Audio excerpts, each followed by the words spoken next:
ngasi gi mifam asi gi maru ba kenoti ekhoi 91 metai langon hariba organization asi 91 metai langon da laiba club mera paibi civil organization mayam gi apun body ama woriba joint quarantine committee hana min thonba akhoi mapung oiba organization asida malem imagi mapau amakha santopiu haiduna ngasi gi desmit asi pangthok jabani ngasi gi mifam asi maruina hauji kangai amadi malemda thoiba thaudoksingga mari leina taibang sa singidamukta kharda oirabasu kalhaunaba malem imagi ahakpa mapau lakpagini aikhodi thoine hena khangjabasu nati adubu laifam sigi matangda haukibada pikhiba mapau sing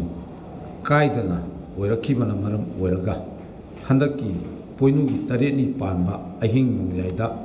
pirakhiba singu mapau lengak mapuna leibak miyagidamta lumna lobiduna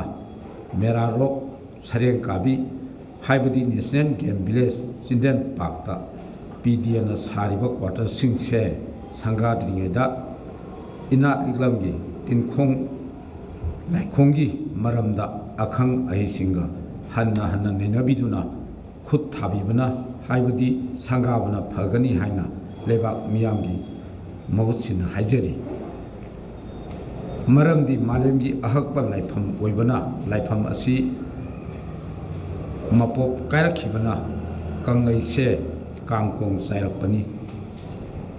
karigumbada taibangna leingakna thawoidana na thailaklabadi kangai se angak angau henjelakani phuruk khuding sainarakani yumlon aba lebak singnasu miyeng changloi khut tharakloi haiba leite matamduda tangoi uphun olakani panthoibi namagi phisa phijin segaiba horoklingaida matam sana haina singa folowdabana phi marak thunglakadore mikap thoklo taibang sasing takpiramde haibiramde hairakanu taibang laifamlel asi